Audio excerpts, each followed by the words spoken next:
P1 Michael Balo, PO2 Michael Balo, and PO1 Michael Alipio Balo, and PO1 Michael Tumas. Ayon sa salaysay nung Sandali lang asawa. po. I'm sorry, Senator Manny.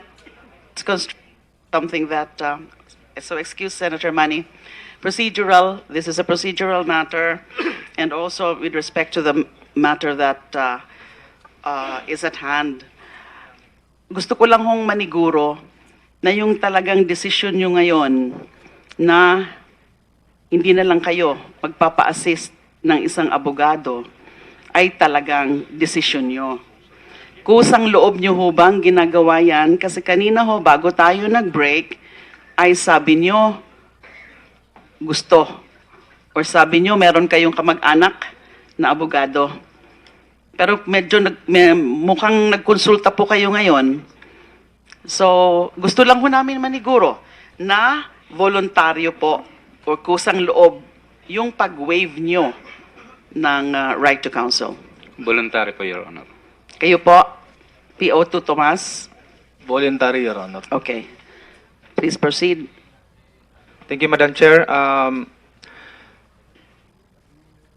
PO2 and P1, Alipio and Michael, ang salaysay nung asawa nung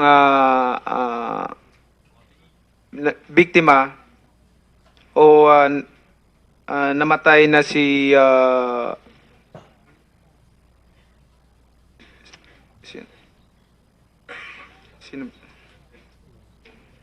si JP. Ang sabi niya, nung ni-raid nyo na raw sila sa bahay nila, wala kayong nakuhang druga o shabu nung time na yon. Totoo po ba ito? Hindi po sa loob ng bahay, sa labas po. Sa labas ng bahay. Saan po sa labas ng bahay nyo nakuha yung druga? Sa posisyon niya o hindi? Sa position niya po. Sila po mag-ama sa position. Sa posisyon niya. mag-ama. Saan nyo po na nakuha? Sa bulsa niya? Sa waist, ano nila? Sa may biwang, sa may hawak. Sa biwang, Your Honor. Okay. Kasi confusing lang yesterday, for the record, Madam Chair, na yesterday sinabi nung asawa ni JP na walang drugang nakuha sa kanila. So, I just want to clarify na para hindi maging unfair. So, yun yung mga tanong ko. At pagkatapos nyo po bang, yan po ba ay nailagay nyo sa affidavit ninyo? Yes, Your Honor. Nakasubmit po na po ba kayo ng counter affidavit doon sa salaysay nung asawa ng biktima? Lahat po, meron na po. Okay. Balik po ako doon sa asawa ni GP.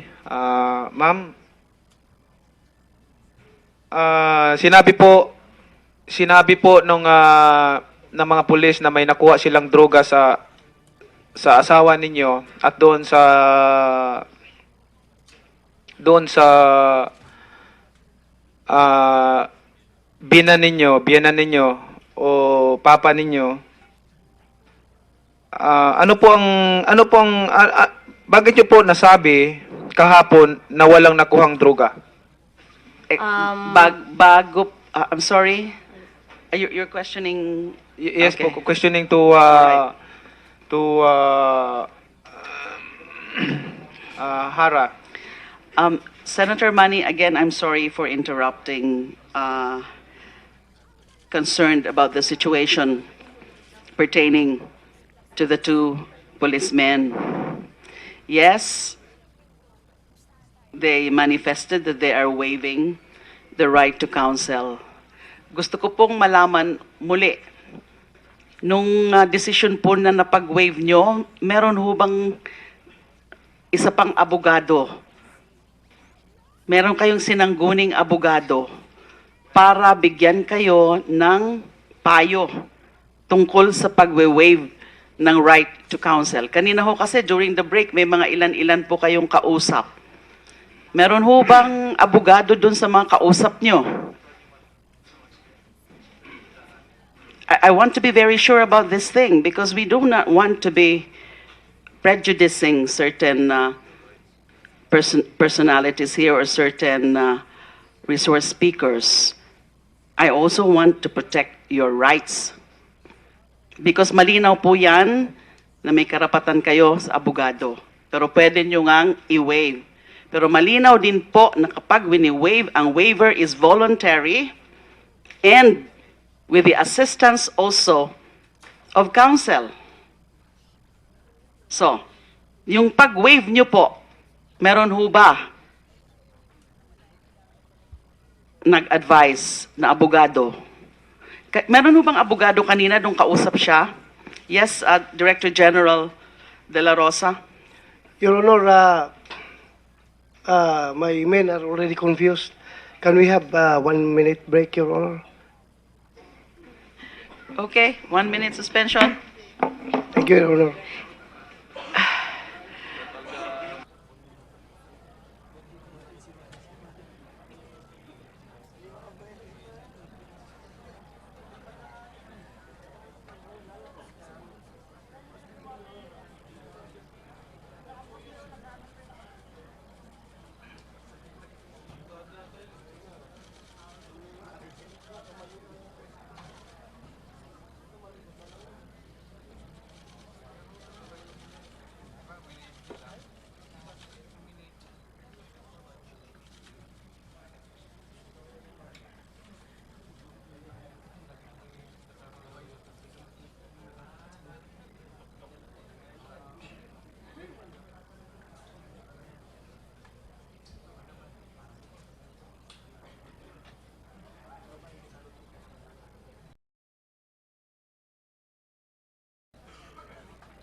Hearing resumed.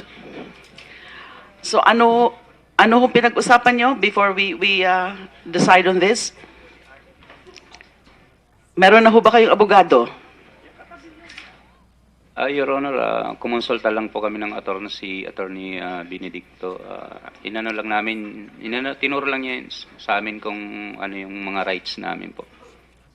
Sino po si Attorney Benedicto? Are you part of the PNP? Mm-hmm. So, Good morning, Your Honors. can we have your full name? For the record, Attorney Benedicto Malcontento, Your Honor. And you are I am a private practitioner, Yes, Your Honor. not part of the PNP as an institution? Not part of the PNP as an institution. May we know why you are here? We are providing free legal service, Your Honor, for the Philippine National Police, Your Honor, in a private capacity. You are a private lawyer but providing legal service to the PNP. Because we are sort of a quandary here because remember these two policemen are already charged before the prosecutor's office by the PNP. The PNP is the complainant in that case and therefore is rather questionable if he receives counsel from a lawyer who is not exactly independent from the PNP as an institution. Tama ho? If I may allow to explain, Your Honor. Yes. In consistent with the instruction of this honorable chair, I just explained to them, Your Honor, the right to have a counsel and the right to remain silent, and that ends, Your Honor, because I'm not their Yes. private counsel. My opinion as a lawyer, as an officer of the court, ended there, Your Honor. Pardon? Ended there. So in the tender of the opinion as to the right to have a counsel of their own choice and to the right to remain silent. Thank you. So naintindihan niyo po yon? Yung advice sa inyo? Yes, Your Honor. Senator Manny. Thank you, Madam Chair. Baguhin ko na lang yung tanong doon sa asawa ni JP. Yung asawa niyo po, kayo po ba nagtutulak din ng droga? Hindi po. Hindi niyo po naranasan na magbenta ng droga kahit once o Hindi po. ay hindi niyo? Alam niyo po ba na ang pagbibenta ng droga ay bawal? Alam ko po. Hindi niyo po ba sinabihan siya, yung asawa ninyo na bawal yan nung nalaman niyo na yan ang trabaho ng asawa niyo? Pinagsabihan ko po, may tendency na po din na maghihiwalay po kami about doon sa pangyayaring po na nalaman ko po. Pero yun nga po, sinabi niya po sa akin, pansamantala. Hindi ito magtatagal. Hanggang, yun nga po, hanggang ito na yung way na talagang magbabago na po siya. Na kaya, ano na po kumbaga kinumbinsi ko na po siya lalo Kasi may paraan na po ako, kumbaga kumbaga parang, parang may ano na po ako sa kanya, panakot. Na sinabi ko po sa kanya, lalaki ang anak mo, magbago ka na. Sabi ko nang ganun. Doon na po siya napaisip na, yun na nga po, yun na po yung paraan niya na magbago. Kasi ang gusto po niya, makita niya anak niya. Lumaki ang anak niya. I'm sure naman po, before election pa, before May, nanonood kayo ng TV, di ba? Opo. Tama po ba? Opo. Okay. Alam niyo po na kung si Presidente Digong ang manalo sa eleksyon, ayaw na ayaw niya yung droga. Opo, sinabi ko na rin po sa kanya yun. Okay. Pinaliwanag ko na po. At nangyari po ito pagkatapos na po ng eleksyon. Tapos na po yung election nun. Nangyari po yun. At may bagong halal na Pangulo. Opo. Tama po ba? Opo. Okay. Hindi po ba kayo natakot na sa matinding campaign ng PNP against illegal drugs, patuloy pa rin po yung asawa ninyo nagbibinta ng droga? Natakot po. Ang ginawa ko po noon, yung time na yun, kahit 5.5 po yung tiyan ko, kasi alam ko, ramdam ko po Ito na lang yung way ko para magbago siya Nagpa-check up ako, sinabi nga sa doktor na lalaking anak ko, sabi ko, sabi ko sa kanya, magkakaroon ka ng lalaking anak. Sabi ko, kailangan mo na magbago para makita mo siya paglaki. Kasi ayoko lumaki yung mga anak mo na malalaman nila na ganyan ang trabaho mo, lalo yung isang babae ko po. Okay, anyway, may kaso naman yan. Ongoing naman yung kaso. Sabi nga nung dalawang pulis na nandito, sa salaysay nila, tiwala naman tayo sa ating mga hurado para desisyonan yung kaso ninyo. Dahil lang sa salaysay ng mga pulis, may droga silang nahuli, at ang salaysay ninyo ay walang nakuhang droga sa posisyon nila, ayon sa pagkakaalam mo, pero ayon sa pulis, may nakuha silang droga doon sa posisyon ng asawa at father-in-law ninyo. At inamin nyo rin, for the record, Madam Chair, inamin nyo rin na talagang nagtutulak ng droga ang iyong asawa at father-in-law. At yun at hindi lang nagtutulak ng droga at gumagamit pa ng droga.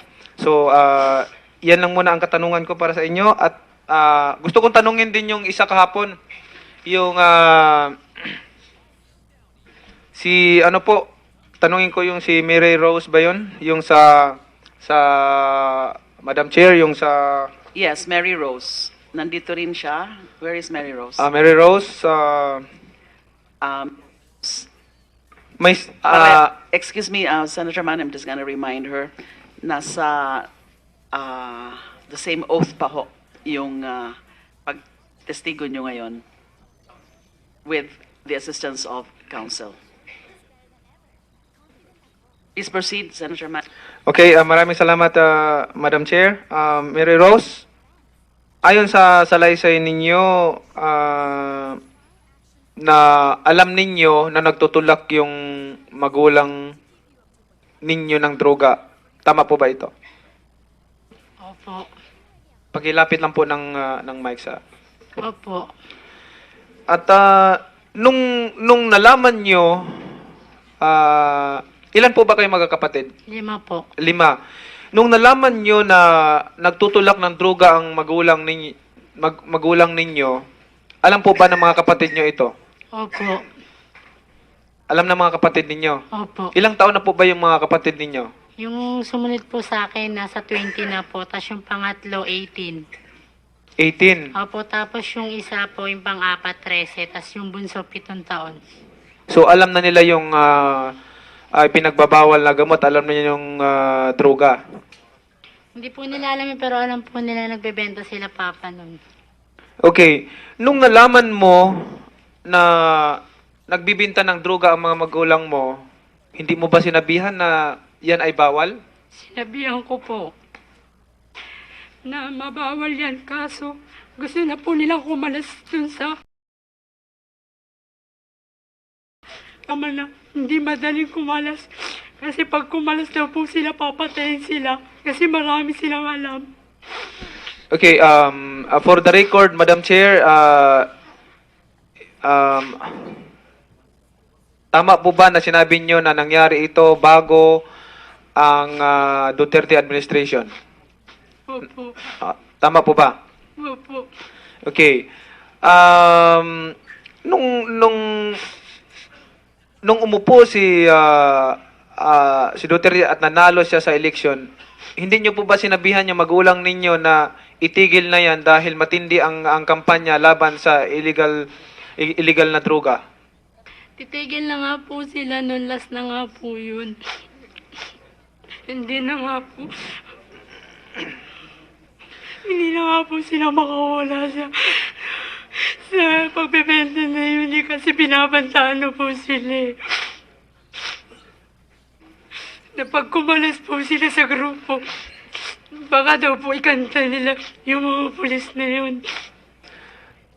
Mary Rose, alam ba ng mga pulis na alam ng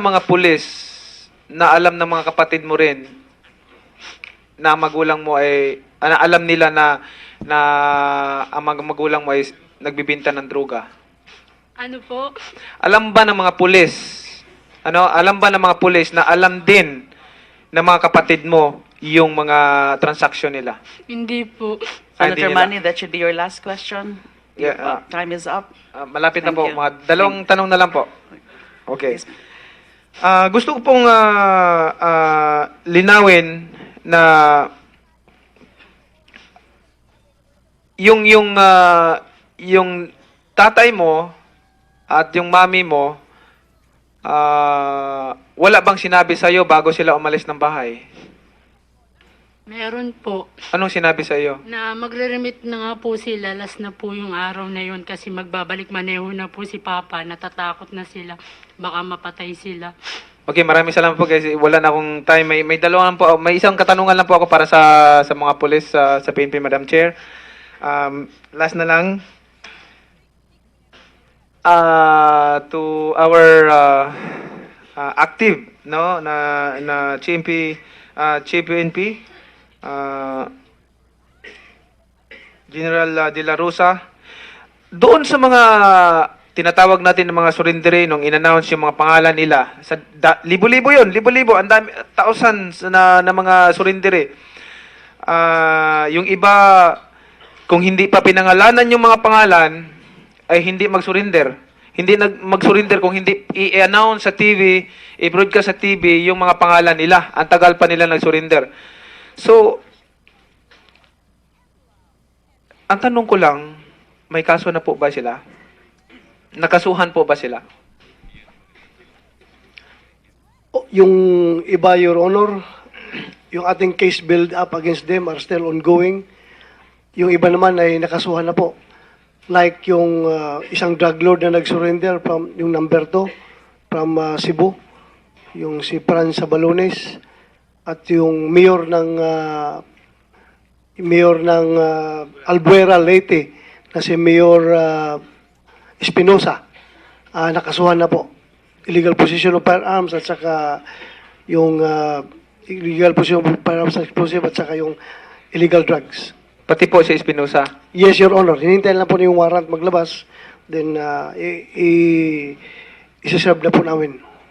Okay, ang sabi kasi nung ang tandingin ko kasi dito pag dumami na po yung sa dami ng mga sumuko, pag walang makasuhan baka mag sumabog at hindi na natin makayan yung mga issue na yan.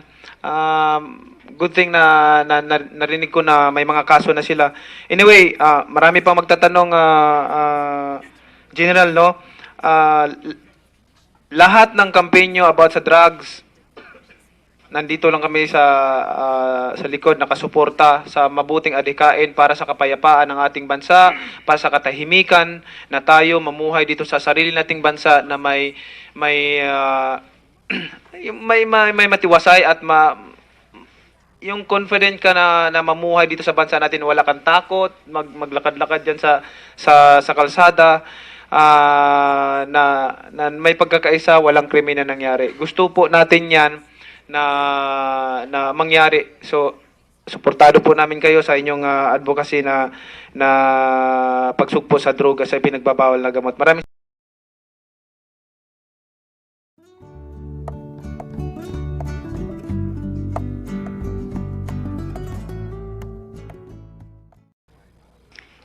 P1 Michael Balo, PO2 Michael Balo, and PO1 Michael Alipio Balo, and PO1 Michael Tumas. Ayon sa salaysay nung Sandali lang asawa, po. I'm sorry, Senator Manny. It's something that, so excuse Senator Manny. This is a procedural matter, and also with respect to the matter that is at hand. Gusto ko lang hong maniguro na yung talagang desisyon nyo ngayon na hindi na lang kayo magpapa-assist ng isang abogado ay talagang desisyon nyo. Kusang loob nyo ho bang ginagawa yan? Kasi kanina ho, bago tayo nag-break, ay sabi nyo, gusto. Or sabi nyo, meron kayong kamag-anak na abogado. Pero medyo mukhang nagkonsulta po kayo ngayon. So, gusto lang ho namin maniguro na voluntaryo po o kusang loob yung pag-waive nyo ng right to counsel. Voluntary po, Your Honor. Kayo po, PO2 Tomas. Voluntary, Your Honor. Okay. Please proceed. thank you, Madam Chair. PO2 and PO1 Alipio and Michael, ang salaysay nung asawa nung biktima o namatay na si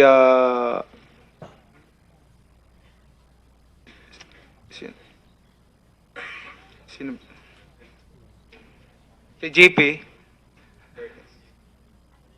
ang sabi niya, nung ni-raid nyo na raw sila sa bahay nila, wala kayong nakuhang druga o shabu nung time na yon. Totoo po ba ito? Hindi po sa loob ng bahay, sa labas po. Sa labas ng bahay. Saan po sa labas ng bahay nyo nakuha yung druga? sa posisyon niya o hindi? Sa position niyo po. Sila po mag-ama sa position. Sa Sila posisyon niya. mag-ama. Saan niyo po na nakuha? Sa bulsa niya? Sa waist, ano nila? Sa may biwang, sa may hawak. Sa biwang, Your Honor. Okay. Kasi confusing lang yesterday, for the record, Madam Chair, na yesterday sinabi nung asawa ni JP na walang drugang nakuha sa kanila. So, I just want to clarify na para hindi maging unfair. So, yun yung mga tanong ko. At pagkatapos nyo po bang, yan po ba ay nailagay nyo sa affidavit ninyo? Yes, Your Honor. Nakasubmit po na po ba kayo ng counter affidavit doon sa salaysay nung asawa ng biktima? Lahat po, meron na po. Okay. Balik po ako doon sa asawa ni GP. Ma'am, sinabi po nung ng mga pulis na may nakuha silang droga sa asawa ninyo at doon sa biyenan ninyo o papa ninyo.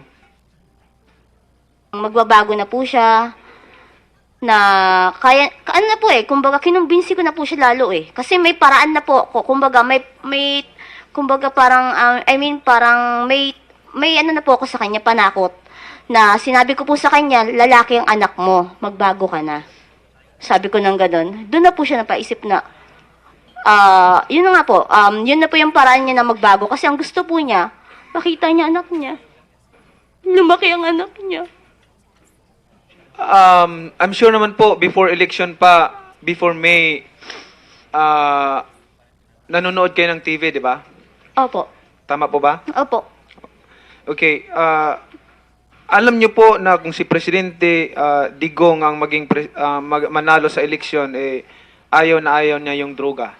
Opo, sinabi ko na rin po sa kanya yun. Okay. Pinaliwanag ko na po. At nangyari po ito pagkatapos na po ng eleksyon. Tapos na po yung election nun. Nangyari po yun. At may bagong halal na Pangulo. Opo. Tama po ba? Opo. Okay.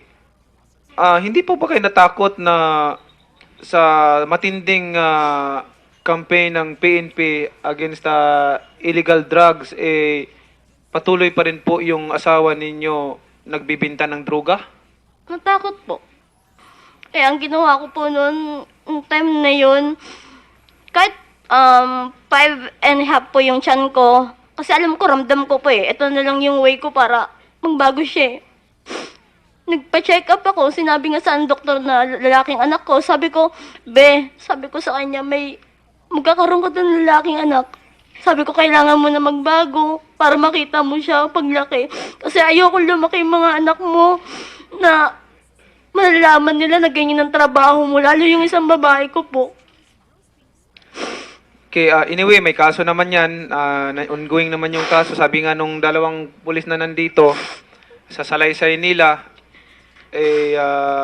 tiwala naman tayo sa ating mga hurado para desisyonan yung kaso ninyo. Dahil lang sa salaysay ng mga pulis, may droga silang nahuli, at ang salaysay ninyo ay walang nakuhang droga sa posisyon nila, ayon sa pagkakaalam mo, pero ayon sa pulis, may nakuha silang droga doon sa posisyon ng asawa at father-in-law ninyo. At inamin nyo rin, for the record, Madam Chair, inamin nyo rin na talagang nagtutulak ng droga ang iyong asawa at father-in-law. At yun at hindi lang nagtutulak ng droga at gumagamit pa ng droga. So yan lang muna ang katanungan ko para sa inyo, at gusto kong tanungin din yung isa kahapon, yung tanungin ko yung si Mary Rose ba yun? Yung sa Madam Chair, yung sa Yes, Mary Rose. Nandito rin siya. Where is Mary Rose? Mary Rose, Um, May Excuse me, Senator Manny, I'm just gonna remind her, nasa the same oath pa ho yung pagtestigo nyo ngayon with the assistance of counsel. Please proceed, Senator Manny. Okay, maraming salamat, Madam Chair. Mary Rose, ayon sa salaysay ninyo,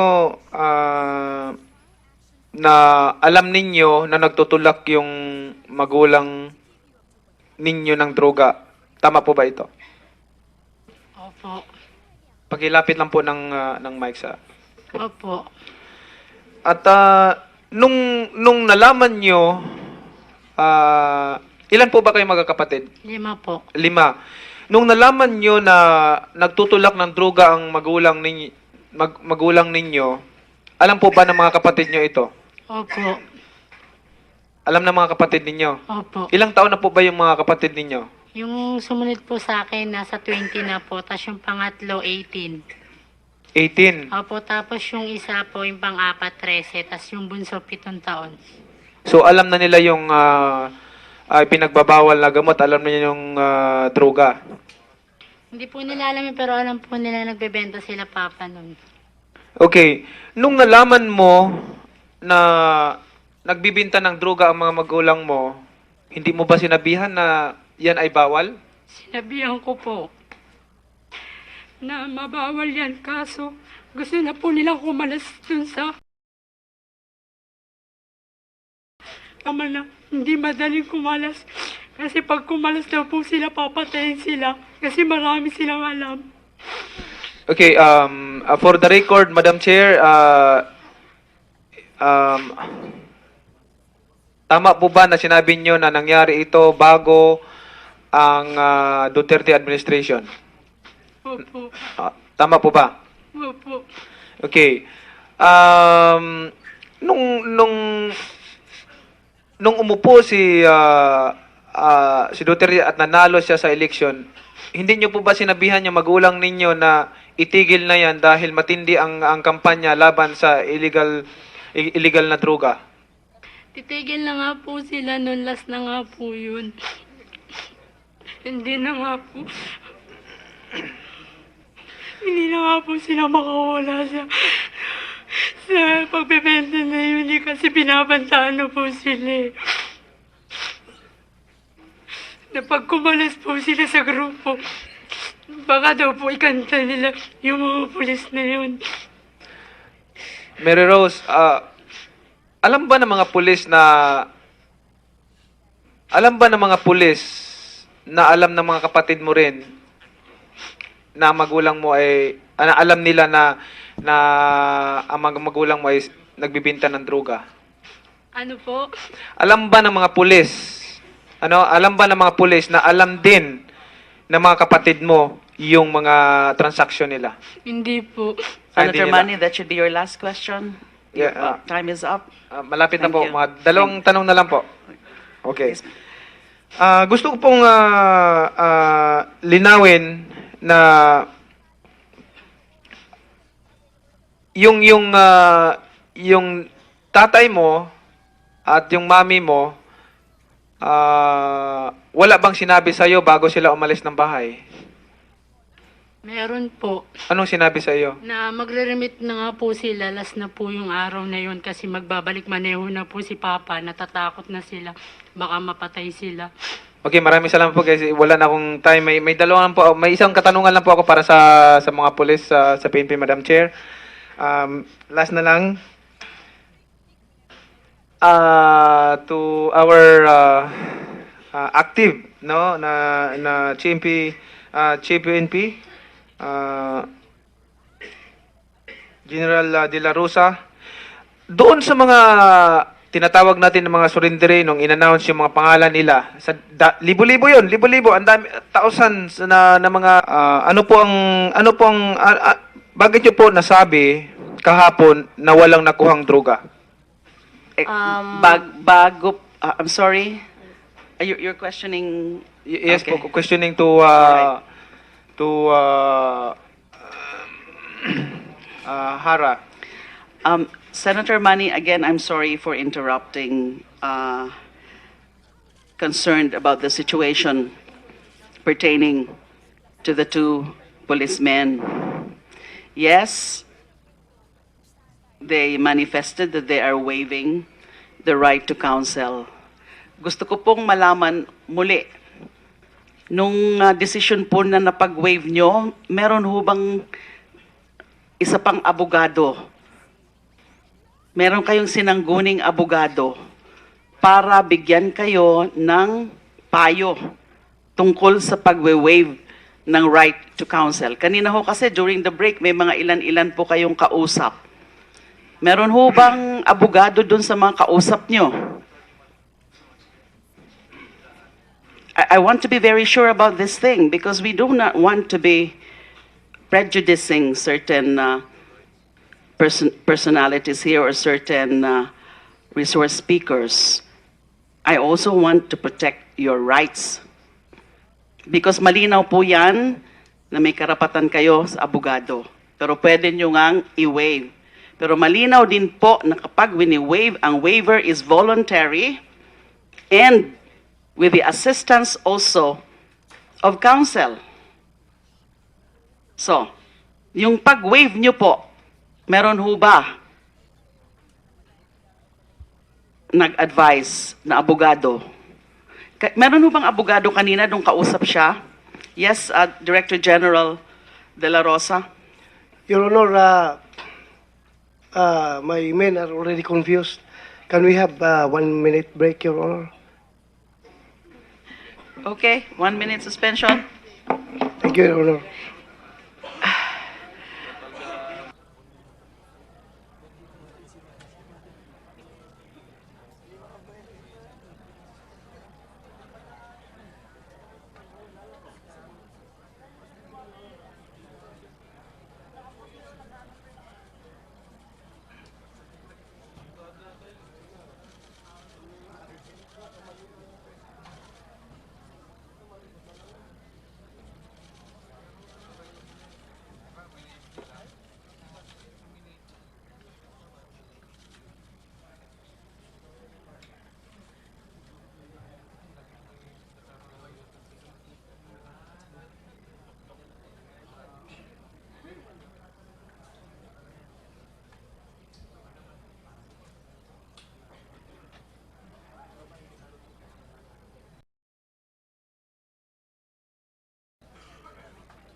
Hearing resumed.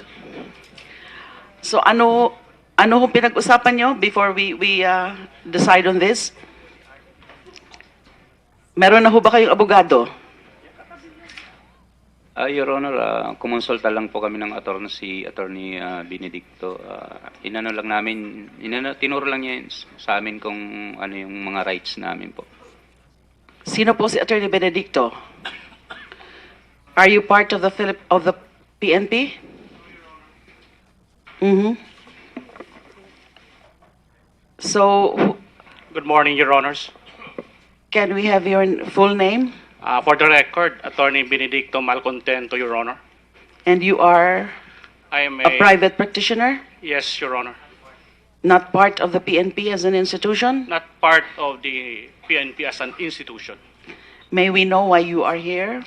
We are providing a free legal service, Your Honor, for the Philippine National Police, Your Honor, in a private capacity. You are a private lawyer but providing legal service to the PNP. Because we are sort of a quandary here, because remember, these two policemen are already charged before the prosecutor's office by the PNP. The PNP is the complainant in that case, and therefore is rather questionable if he receives counsel from a lawyer who is not exactly independent from the PNP as an institution. Tama ho? If I may allow to explain, Your Honor. Yes. In consistent with the instruction of this honorable chair, I just explained to them, Your Honor, the right to have a counsel and the right to remain silent, and that ends, Your Honor, because I'm not their Yes. private counsel. My opinion as a lawyer, as an officer of the court, ended there, Your Honor. Pardon? Ended there. So in the tender of the opinion as to the right to have a counsel of their own choice and to the right to remain silent. Thank you. So naintindihan niyo po yon? Yung advice sa inyo? Yes, Your Honor. Senator Manny.